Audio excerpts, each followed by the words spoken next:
عليه وعلى آله وأصحابه وأزواجه وذرياته وبارك وسلم تسليما كثيرا كثيرا. أما بعد فأعوذ بالله من الشيطان الرجيم. بسم الله الرحمن الرحيم. يا أيها الذين آمنوا كتب عليكم الصيام كما كتب على الذين من قبلكم لعلكم تتقون.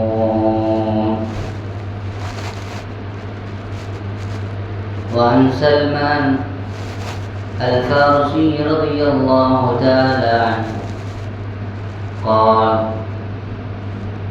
قال رسول الله صلى الله عليه وسلم: يا أيها الناس قد أضلكم شهر عظيم، شهر مبارك، شهر فيه ليلة خير من 1000 شهر، أو كما قال النبي صلى الله عليه وسلم.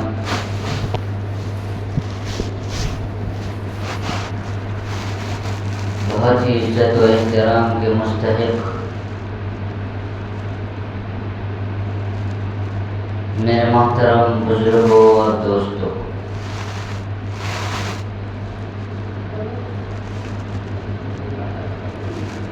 اللہ رب العزت کا بے انتہا فضل و کرم ہے کہ اللہ رب العزت نے ہم سب کو رمضان کے بالکل قریب تک پہنچا دیا، اور کچھ ہی دنوں کے بعد رمضان المبارک کا مہینہ شروع ہونے والا ہے۔ میرے بھائیوں، جہاں پر اللہ رب العزت نے ہمیں دیگر بہت سی نعمتیں عطا فرمائی ہیں، وہیں پر ایک مومن اور مسلمان کے لیے رمضان المبارک کا مہینہ یہ کسی نعمت سے کم نہیں ہے۔ اللہ تعالیٰ نے 12 مہینے بنائے، جن میں سے 4 مہینہ کو محترم بنایا، اور خاص طور سے رمضان المبارک کی شان اور عظمت کو پیارے آقا جناب محمد رسول اللہ صلی اللہ علیہ وسلم کے ذریعے ہمیں بتلایا، اور ایک خاص عمل کا اللہ نے ہمیں حکم دیا، جسے ہم اور آپ روزہ کہتے ہیں۔ چنانچہ اس خاص عمل کے بارے میں اللہ تعالیٰ نے اپنے ایمان والے بندوں کو مخاطب کرتے ہوئے فرمایا: یا ایھا الذین آمنوا کتب علیکم الصیام کما کتب علی الذین من قبلکم لعلکم تتقون۔ اے ایمان والو، میرے بھائیو، اللہ نے نسبت اپنی طرف کر کے فرمایا۔ پکارنے کے کئی طریقے ہوتے ہیں۔ ایک باپ جب اپنے بیٹے کو پکارتا ہے تو کبھی ایسا ہوتا ہے کہ اسے نام لے کر پکارا جاتا ہے، اور کبھی ایسا ہوتا ہے کہ باپ اپنے بیٹے کو بیٹا کہہ کر پکارے۔ میرے بھائیوں یقین جانیے کہ جب ایک باپ اپنے بیٹے کو بیٹا کہہ کر پکارتا ہے تو وہ مزہ آتا ہے بیٹے کو کہ جو مزہ اس کے نام لے کر پکارنے میں بیٹے کو نہیں آتا۔ باپ نے اپنے بیٹے کو بیٹا کہہ کر پکارا، یہ خاص نسبت جو اس نے ظاہر کی، اس پر جو بیٹے کو خوشی ہوتی ہے وہ نام لے کر پکارنے میں وہ خوشی نہیں ہوتی۔ یہاں پر بھی اللہ رب العزت نے یا ایھا الناس کہہ کر نہیں پکارا، بلکہ اے ایمان والے بندے، اے وہ بندو جنہوں نے میرا کلمہ پڑھا ہے، اے میرے وہ بندو جنہوں نے مجھ سے تعلق قائم کیا ہے اور مجھ پر ایمان لانے والے بندو، یا ایھا الذین آمنو، اے ایمان والے بندو، اے میرے کلمے کی گواہی دینے والے بندو، اے میرے وحدہ لا شریک ہونے کی گواہی دینے والے بندو، کتب علیکم الصیام، تم پر روزے فرض کیے گئے۔ اور ایسا نہیں ہے کہ صرف تمہیں ہی اس کا مکلف بنایا جا رہا ہے، تمہارے ہی اوپر یہ تھوپا جا رہا ہے کہ تم جو ہے بھوکا پیاسا رہو، ایسا نہیں ہے، بلکہ تم سے پہلے بھی جتنی امتیں آئی ہیں سب کے اوپر کسی نہ کسی شکل میں روزے کا عمل رہا، اور وہ اس فریضے کو انہوں نے ادا کیا ہے۔ کما کتب علی الذین من قبلکم، جیسا کہ تم سے پہلے لوگوں پر فرض کیے گئے تھے ویسا ہی تم پر بھی روزہ فرض کیا گیا۔ اس کا مقصد کیا ہے؟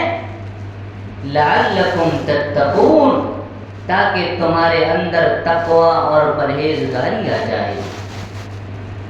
میرے بھائیو رمضان المبارک کا مہینہ اتنا مبارک مہینہ ہے کہ اس کے آنے کی تیاری خود اللہ رب العزت فرماتے ہیں۔ چنانچہ روایتوں میں آتا ہے کہ جب رمضان کا مہینہ ختم ہوتا ہے، رمضان کے مہینے سے ختم ہوتے ہی اگلے سال کے آنے والے رمضان کے لیے اللہ رب العزت فرشتوں کو حکم دیتے ہیں کہ اے میرے فرشتوں، اب آنے والے رمضان کے لیے میری جنت کو سنوارو، اس کا ڈیکوریشن کرو، اس کو سنوارو۔ اللہ تعالیٰ فرشتوں سے حکم دیتے ہیں۔ حکم دینے والے کون ہیں؟ اللہ، جو اگر کن کہہ دے تو فیکون ہو جاتا ہے، اللہ اگر کہہ دے ہو جا تو ہو جاتا ہے۔ وہ شہنشاہ کائنات اور فرشتے جیسی مقدس مخلوق کو جو ہے حکم دیتے ہیں، جن کی طاقت کی پرواز کے کیا کہنے، کہ وہ فرشتے ایسے طاقتور ہیں، اتنے طاقتور ہیں کہ ایک پر میں پوری زمین کو اٹھا کر تہوالا کر دے۔ ایسی طاقت رکھنے والے فرشتے، ایسوں کو اللہ حکم دیتے ہیں کہ میری جنت کو سنوارو۔ کس کے لیے؟ امت محمدیہ صلی اللہ علیہ وسلم کے لیے سنوارو، کہ اب آنے والے رمضان میں جو لوگ روزہ رکھیں گے اور جو اس مہینے کی قدر کریں گے ان کے لیے جنت کو سنوارو۔ یہ اللہ کی طرف سے حکم ہوتا ہے فرشتوں کو۔ اللہ تعالیٰ فرشتوں سے کہتے ہیں کہ جنت کو سنوارو۔ ایسی قدرت رکھنے والے فرشتے، ایسی طاقت رکھنے والے فرشتے، اور کس جنت کو سنوارنے کا حکم دیا جا رہا ہے؟ جس جنت کے بارے میں اللہ کے نبی صلی اللہ علیہ وسلم نے فرمایا وہ ایسی جگہ ہے، وہ ایسا ٹھکانہ ہے، وہ ایسی چیز ہے جنت کہ ما لا عین رأت ولا اذن سمعت ولا خطر على قلب بشر. یعنی جنت کیا چیز ہے؟ کسی نے پوچھا جنت کیا چیز ہے؟ کہا کہ تم اس کا تصور تک نہیں کر سکتے. تمہاری آنکھوں نے بہت سارے محلات دیکھے ہوں گے، بہت سارے خوشنما منظر دیکھا ہوگا، لیکن جنت کی ایسی خوشنما جنت کا منظر ایسا خوشنما ہے اور جنت کے محلات اتنے حسین اور خوبصورت ہیں کہ تمہاری آنکھوں نے کبھی ایسے محلات نہیں دیکھے ہوں گے. آج ہم سنگ مرمر اور ایسی ویسی جو ہم محلات دیکھ رہے ہیں، شیش محل دیکھتے ہیں اور ہم اسے دیکھ کر کہہ دیتے ہیں یہ تو جنت سا معلوم ہوتا ہے. میرے بھائیو، اللہ کے نبی نے فرمایا کہ تم تو اس کا تصور تک نہیں کر سکتے کہ جنت کا کیا، جنت کی شان کیا ہے اور جنت کس حال میں ہے. ولا خطر علی قلب بشر، ہم تصور نہیں کر سکتے. ایسا ہو سکتا ہے نا ہم یہ اپنے دماغوں میں تصور کریں، سوچیں کہ ایسے محلات ہوں گے، اس میں ایسے ایسے نقش و نگار ہوں گے. کہا کہ تم سوچ تک نہیں سکتے، ایسی جنت ہے اللہ نے بنائی ہے. اتنا حسین اور ایسا خوبصورت جنت بنایا ہے کہ جس کا تم تصور نہیں کر سکتے. ما لا عین رأت ولا اذن سمعت ولا خطر على قلب بشر، کسی انسان کے دل پر خیال تک نہیں گزر سکتا. وہ اتنا حسین ہے، اس کی کوئی تعریف نہیں کر سکتا. تو اللہ کی طرف سے ایک تیاری یہ ہوتی ہے کہ اس حسین اور خوبصورت جنت کو فرشتوں کے ذریعے سے سنوارنے کا حکم دیتے ہیں. یہ رمضان کی تیاری ہوتی ہے. اور ہمارے اور آپ کے آقا جناب محمد رسول اللہ صلی اللہ تعالی علیہ وسلم بھی اس رمضان المبارک کے آنے سے پہلے پہلے تیاریاں کیا کرتے تھے اور صحابہ کرام کو جمع فرماتے. جب شعبان کا اخیر اشرا ہوتا، اخیر دن ہوتا، تو رمضان کے آنے سے ایک دن پہلے اللہ کے نبی صلی اللہ علیہ وسلم صحابہ کرام کو جمع فرماتے.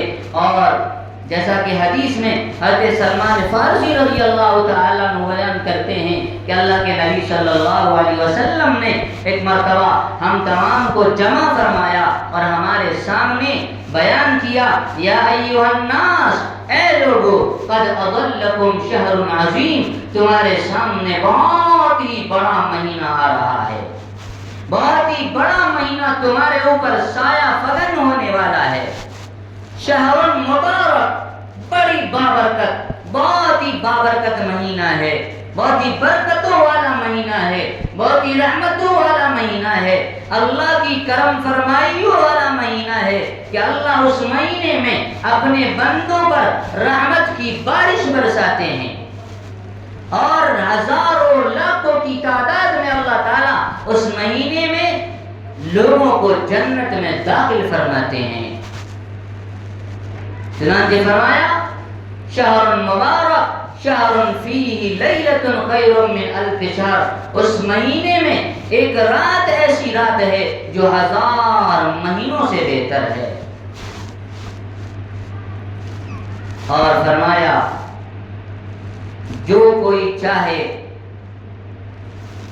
اس مہینے کے اندر خیر کا طالب ہو، خیر کا طلبگار ہو، خیر نیکی کے کام کرنے والا ہو، تو اگر کوئی ایک نیکی کا عمل، نیک کام کرے گا، ایک نفل عمل کرے گا، اس کو فرض کے برابر اللہ ثواب عطا فرمائیں گے. اور جو کوئی ایک فرض ادا کرے گا اسے 70 فرض کے برابر ثواب عطا فرمائیں گے. اس مہینے کی فضیلت ہے کہ اگر اس مہینے میں انسان ایک کوئی نفلی عمل کرتا ہے، کوئی ایک نیکی کرتا ہے، اللہ اس نیکی کی وجہ سے ایک فرض کے ادا کرنے کا ثواب عطا فرماتے ہیں. اور کوئی ایک فرض ادا کرتا ہے، اللہ تعالیٰ 70 فرائض کے برابر اس کا ثواب عطا فرماتے ہیں. یہ اللہ کے لطف و کرم اور اس کی رحمت کی بارش، اس سے زیادہ کیا ہو سکتی ہے؟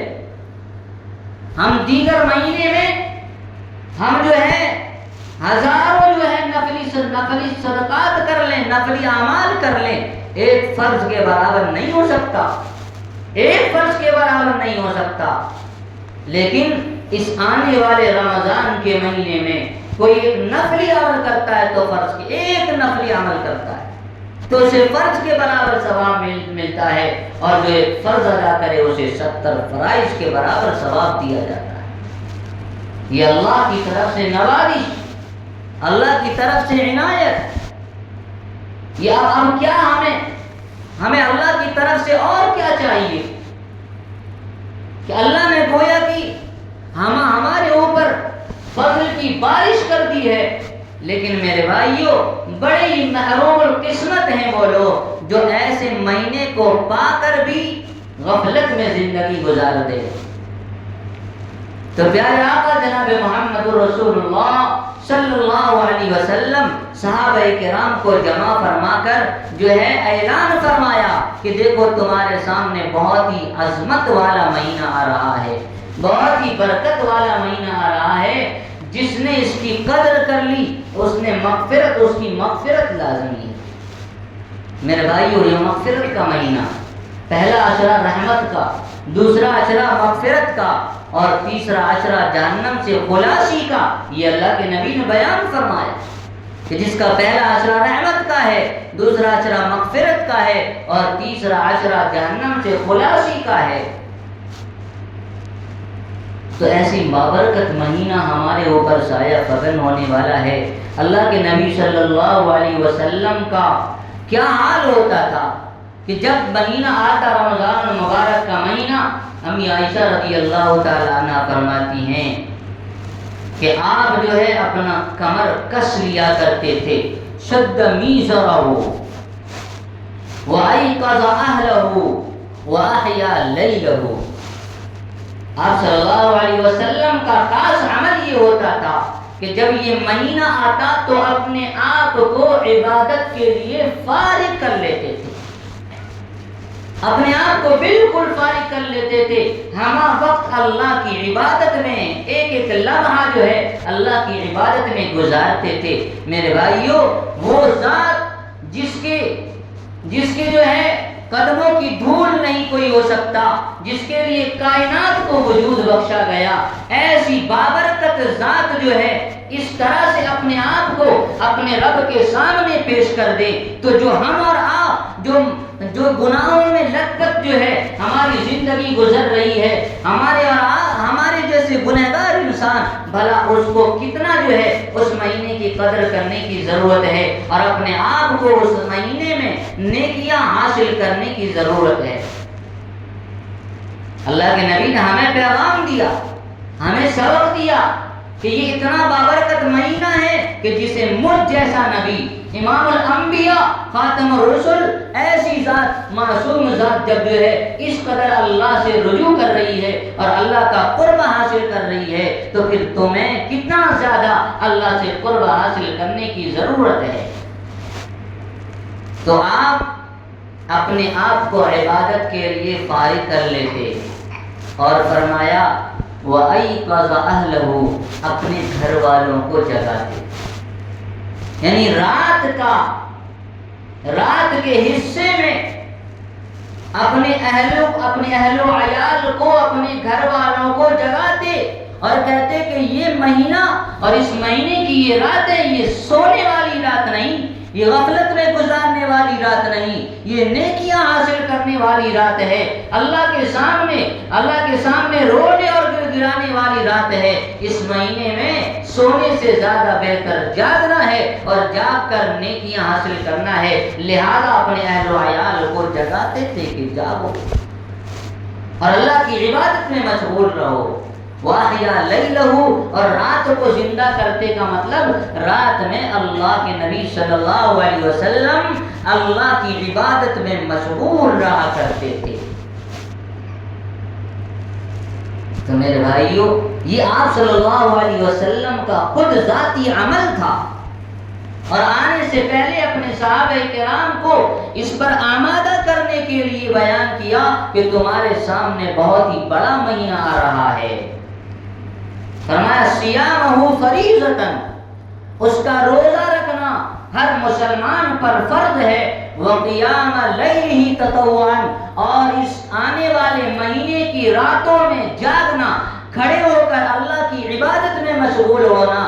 بعض مفسرین نے بیان کیا اس سے مراد تراویح ہے کہ تراویح میں کھڑے ہونا اور اللہ کے کلام کو سننا اور پڑھنا، تراویح میں کھڑے ہونا، یہ فرمایا تمہارے لیے خیر کی چیز ہے، بھلائی کی چیز ہے.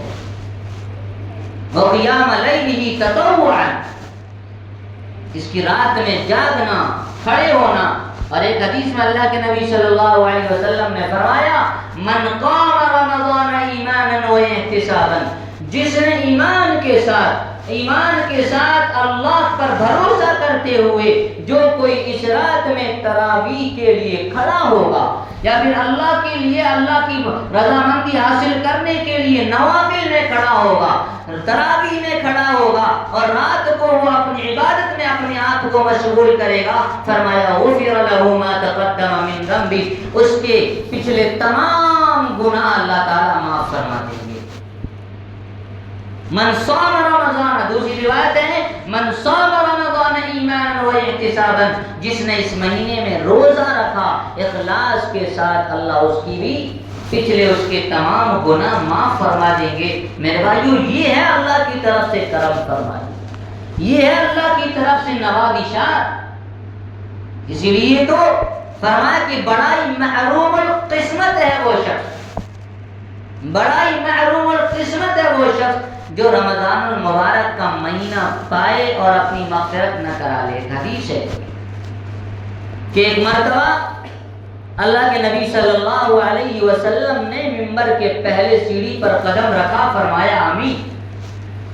دوسری پر قدم رکھا، فرمایا آمین. تیسری پر قدم رکھا، فرمایا آمین. صحابہ کرام کے لیے یہ ایک نئی چیز تھی. اس سے پہلے آپ نے کبھی اس طرح آمین کہتے ہوئے قدم نہیں رکھا تھا. چنانچہ جب نماز سے فارغ ہوئے تو اللہ کے نبی سے صحابہ نے پوچھا کہ اللہ کے نبی آج ہم نے عجب ماجرا دیکھا، کیا بات ہے؟ آپ منبر پر چڑھتے ہوئے آپ نے جب پہلی سیڑھی پر قدم رکھا تو آپ نے آمین کہا، دوسری پر قدم رکھا آپ نے آمین کہا، تیسری پر قدم رکھا آپ نے آمین کہا، یہ کیا بات ہے؟ تو اللہ کے نبی صلی اللہ علیہ وسلم نے فرمایا کہ میرے پاس جبریل آئے ہوئے اور انہوں نے 3 بد دعائیں اور میں نے اس پر آمین کہا. پہلی بد دعا کیا تھی کہ ہلاک ہو جیو وہ شخص، ہلاک ہو جیو وہ شخص جس کے سامنے آپ کا نام آئے اور آپ پر درود نہ بھیجے صلی اللہ علیہ وسلم. ہلاک ہو جیو وہ شخص جس کے سامنے آپ کا نام لیا جائے اور آپ پر درود نہ بھیجے. تو میں نے کہا کہ آمین. جبریل نے کہا ہلاک ہو جیو، تو میں نے کہا آمین. دوسری پر قدم رکھا، فرشتے نے کہا کہ ہلاک ہو جائے وہ شخص جو والدین دونوں کی دونوں یا دونوں میں سے کوئی ایک کو پائے اور اس کی خدمت کر کے اپنے آپ کو جنت کا مستحق نہ بنائے. تو میں نے کہا آمین. ہلاک ہو جائے وہ شخص جو والدین میں سے دونوں کے دونوں کو یا کسی ایک کو پائے اور اس کی خدمت کر کے اپنے آپ کو جنت کا مستحق نہ بنائے. تو کہا اللہ کے نبی نے کہا آمین.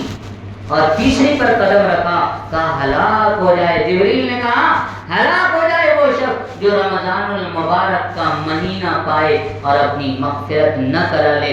اللہ کے نبی صلی اللہ علیہ وسلم نے فرمایا آمین.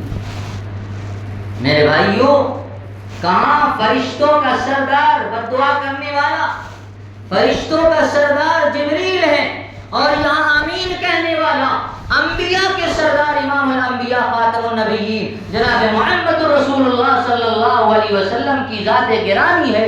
اس بد دعا کے قبول ہونے میں کیا شک و شبہ کی کوئی گنجائش ہے کہ ایسی بابرکت ذات جو ہے آمین کہے اور وہ دعا قبول نہ ہو؟ میرے بھائیو، ذرہ برابر بھی شک و شبہ نہیں کہ اس دعا کے قبول ہونے میں کوئی شک و شبہ نہیں. لیکن پھر بھی آج ہماری غفلت ایسی ہے کہ ہم جو ہے رمضان کا مبارک مہینہ پاتے ہیں، خواتین تو ماشاءاللہ بہت اپنے آپ کو نماز اور روزے کا پابند بنا لیتی ہیں، لیکن مرد حضرات میں ابھی یہ کمیاں پائی جاتی ہیں کہ جو ہے کھلے عام اس روزے دار خواتین سے کتنا وہ جو ہے بے شرم ہے وہ شخص کہ جو روزے کے مہینے میں اس روزہ رکھنے والی خاتون کو حکم دیتا ہے کہ میرے لیے کھانا بنا دے۔ چلو اور پانی میں ڈوب مرنے کی بات ہے، اس کے ایمان میں ابھی شک ہے، اس کا ایمان کامل نہیں ہو سکتا، جو ایسے واضح احکامات کو اپنی پاؤں تلے روم دے اور اللہ کے نبی صلی اللہ علیہ وسلم کے فرامین مبارکہ کو ٹھکرا دے۔ میرے بھائیوں، ایسے کی ہلاکت میں کیا شک و شبہ رہ جاتا ہے؟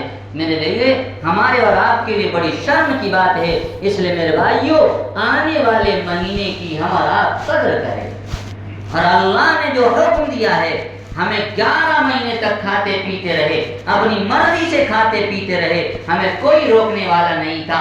اب اللہ کا حکم آ گیا ہے، کائنات کے پالنے والے، روزی پہنچانے والے رب ذوالجلال کا یہ حکم آ گیا ہے کہ اے مجھ سے محبت کرنے والے، محبت کرنے کے دعویٰ کرنے والوں، آج میری تم اپنی محبت کا امتحان ہے تمہارے سامنے، اپنی محبت کی دلیل پیش کرو۔ اگر تم مجھ سے محبت رکھتے ہو اور واقعی تم مجھ پر ایمان لانے والے ہو، یا ایھا الذین آمنوا کتب علیکم الصیام کما کتب علی الذین من قبلکم لعلکم تتقون، اگر تم واقعی مجھ سے محبت رکھتے ہو اور میرا کلمہ پڑھنے والے ہو تو ایک مہینہ میرے لیے بھوکا رہ کر دکھاؤ۔ تو میرے بھائیوں، یہ جو مہینہ آ رہا ہے ہم اس کی قدر کریں، ہم اس کو صحیح معنی میں ہم اس کا صحیح استعمال کریں، ہم نیکیوں کو حاصل کریں۔ بہت سی باتیں ہیں، اللہ تعالیٰ ہم سب کو آنے والے مہینے کی قدردانی نصیب فرمائے اور اس کی ناقدری سے ہماری اور آپ کی حفاظت فرمائے۔ میرے بھائیوں، آج بہت ہی عجیب سا ماحول ہو گیا ہے، رمضان کے مہینے میں مسلمان نظر نہیں آتا، مسلمان نظر نہیں آتا، ہوٹلوں پر پردے لگا دیے جاتے ہیں بس۔ میرے بھائیوں، روزہ ہی ایک ایسی عبادت ہے جس میں بندہ مخلص ہوتا ہے، مخلص ہوتا ہے، وہ چاہے تو چھپ کر کہیں ایک گھونٹ پانی پی لے، کون دیکھنے جا رہا ہے، لیکن جو روزہ رکھنے والا ہے، جسے اللہ کے علیم و خبیر ہونے پر یقین ہے کہ وہ ذات باریک بھی ہے، ذرے ذرے کو دیکھنے والا ہے، ایک ایک حرکات و سکنات سے، کالی پہاڑ پر چوٹی رینگنے والی چوٹی کے حرکات و سکنات سے واقف ہے، وہ دیکھ رہا ہے۔ چاہے بند کمرے میں تم کچھ ایک گھونٹ پانی پی لو، چاہے بند کمرے میں ایک لقمہ کھانا کھا لو، چاہے تم صحرا اور وادی میں چلے جاؤ، پہاڑ کی کوکھ میں چھپ کر تم جو ہے کچھ کھا پی لو، میرے بھائیوں میرا اللہ تو دیکھ رہا ہے۔ لہذا جو بھی روزہ رکھنے والا ہوتا ہے وہ اپنے روزہ رکھنے میں مخلص ہوتا ہے کہ مجھے بھلے کوئی نہیں دیکھ رہا، میرا اللہ تو مجھے دیکھ رہا ہے۔ میرے حلق سے نیچے ایک گھونٹ پانی یا ایک جو ہے قطرہ پانی نیچے گیا کہ نہیں گیا وہ مجھے پتا ہے، میرے اللہ کو پتا ہے۔ لہذا میرے بھائیوں، ہر جو ہے روزے دار بندہ اپنے روزہ رکھنے میں مخلص ہوتا ہے کہ اگر میں نے کچھ پیا ہے یا کچھ کھایا ہے تو میرا اللہ مجھے دیکھ رہا ہے، کسی کے دیکھنے نہ دیکھنے سے کوئی فرق نہیں پڑتا۔ یہ ایسی اہم عبادت ہے کہ جس میں انسان مخلص ہوتا ہے۔ نماز میں انسان دکھاوا کرنے والا ہو سکتا ہے، زکوٰۃ دینے میں انسان دکھاوا کرنے والا ہو سکتا ہے، حج کرنے میں بھی انسان دکھاوا کرنے والا ہو سکتا ہے کہ لوگ مجھے حاجی کہیں گے، لوگ مجھے نمازی کہیں گے، لوگ مجھے جو ہے بڑا سخی کہیں گے، میں مال دوں گا، اس لیے چند لوگوں کے سامنے میں دیتا کہ ہاں میں دے رہا ہوں، یہ دکھاوا ہو سکتا ہے۔ میں یہ نہیں کہہ رہا ہوں کہ دینے والے دکھاوا کرنے والے نہیں، آپ کی نیت اور آپ کا رب ہے، آپ جس نیت سے آپ جو دے رہے ہیں اس کا بدلہ آپ کو اللہ دے گا۔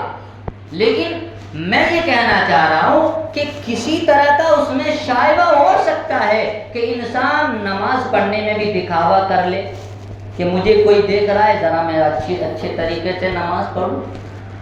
کوئی حج کرنے جا رہا ہے اور جب اس کے دل میں ذرا سا پیدا ہو جائے کہ میں حج کرنے جا رہا ہوں، مجھے لوگ حاجی کہیں گے، اب سے میں حاجی کہلاؤں گا، ہو سکتا ہے۔